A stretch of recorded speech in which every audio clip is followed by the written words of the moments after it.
Hi, my cute kids. Today's book is How the Grinch Stole Christmas by Dr. Seuss. Now, I'm sure most of you have seen this movie, or at least one of the many movies made about this. But have you ever heard the book read? So this might be new.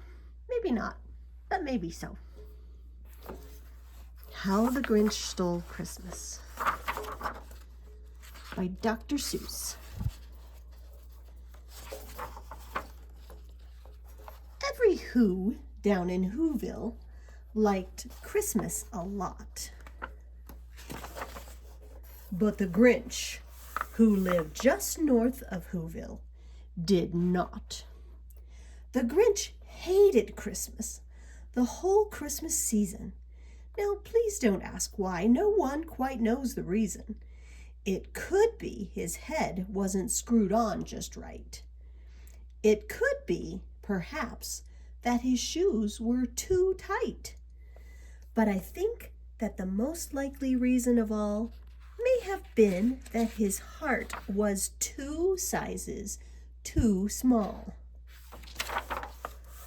But whatever the reason, his heart or his shoes, he stood there on Christmas Eve hating the Whos, staring down from his cave with a sour, grinchy frown at the warm lighted windows below in their town.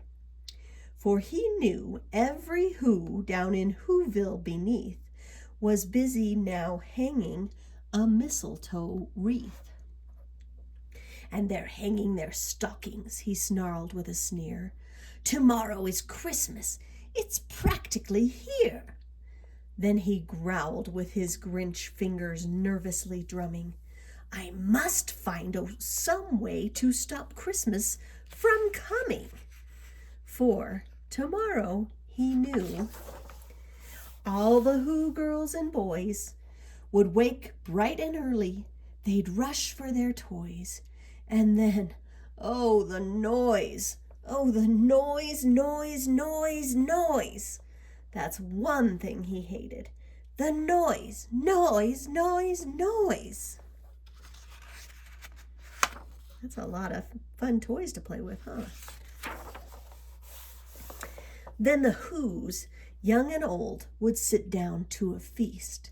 And they'd feast, and they'd feast, and they'd feast, feast, feast, feast. They would feast on Who pudding and rare Who roast beast, which was something the Grinch couldn't stand in the least.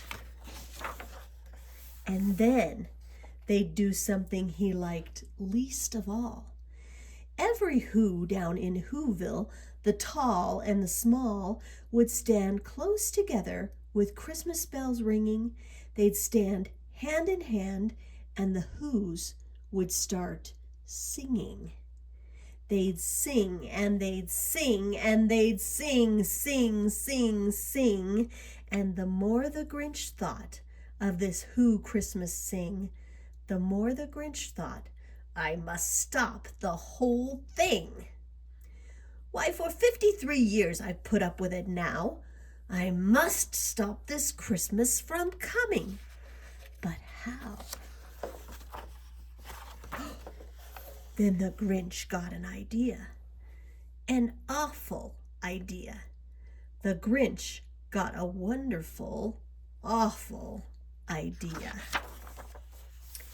I know just what to do, the Grinch laughed in his throat. And he made a quick Santa Claus hat and a coat. And he chuckled and clucked. What a great Grinchy trick. With this coat and this hat, I look just like Saint Nick. All I need is a reindeer. The Grinch looked around. But since reindeer are scarce, there was none to be found. Did that stop the old Grinch? No, the Grinch simply said, if I can't find a reindeer, I'll make one instead. So he called his dog Max. Then he took some red thread and he tied a big horn on the top of his head. Then he loaded some bags and some old empty sacks on a ramshackle sleigh, and he hitched up old Max. Then the Grinch said, "Giddy up!" and the sleigh started down toward the homes where the Whos lay a snooze in their town. All their windows were dark. Quiet snow filled the air. All the Whos were all dreaming sweet dreams without care. When he came to the first little house on the square, "This is stop number 1, the old Grinchy Claus hissed, and he climbed to the roof, empty bags in his fist. Look at me. He's going to go down the chimney just like Santa does. But he's doing it different. Then he slid down the chimney, rather tight pinch. But if Santa can do it, then so could the Grinch. He got stuck only once, for a moment or two. Then he stuck his head out of the fireplace flue, where the little Who stockings all hung in a row. "These stockings," he grinned, "are the first things to go." Then he slithered and slunk with a smile most unpleasant around the whole room, and he took every present.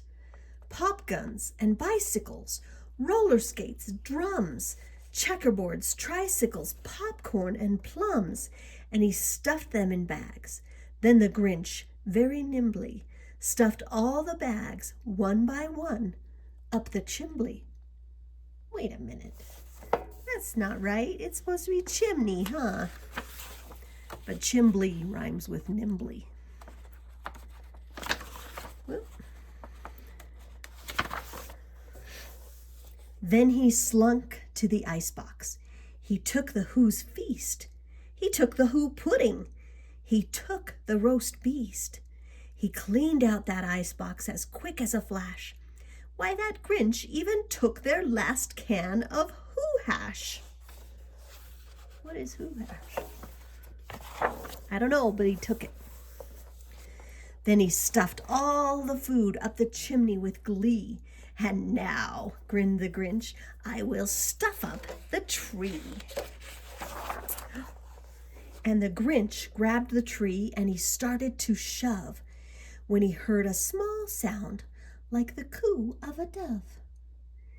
He turned around fast and he saw a small Who, little Cindy Lou Who was not more than 2. The Grinch had been caught by this tiny Who daughter, who'd got out of bed for a cup of cold water. She stared at the Grinch and said, "Santa Claus, why? Why are you taking our Christmas tree?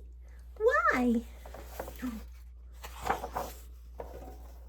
But you know, that old Grinch was so smart and so slick.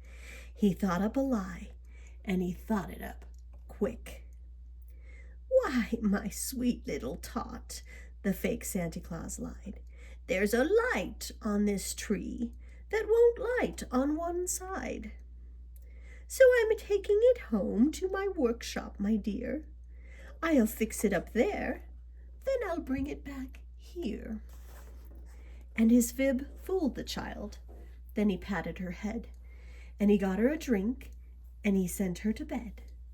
And when Cindy Lou Who went to bed with her cup, he went to the chimney and stuffed the tree up. Then the last thing he took was the log for their fire. Then he went up the chimney himself, the old liar. On their walls he left nothing but hooks and some wire. And the one speck of food that he left in the house was a crumb that was even too small for a mouse. Then he did the same thing to the other Who's houses, leaving crumbs much too small for the other Who's mouses.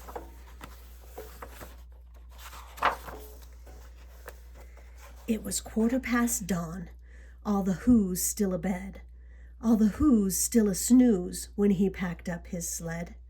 Packed it up with their presents, the ribbons, the wrappings, the tags and the tinsel, the trimmings and trappings.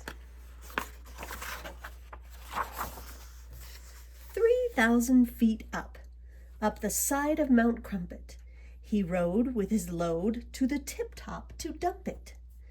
Pooh-pooh to the Who's, he was Grinchishly humming. They're finding out now that no Christmas is coming.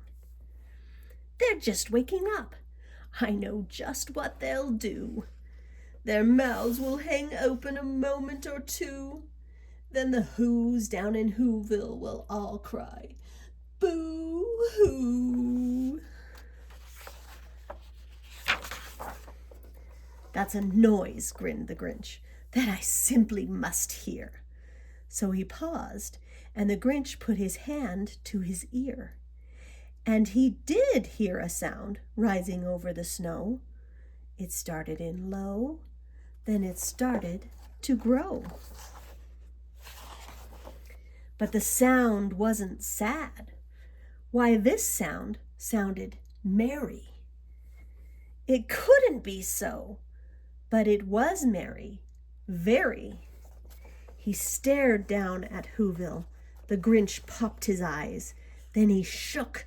What he saw was a shocking surprise.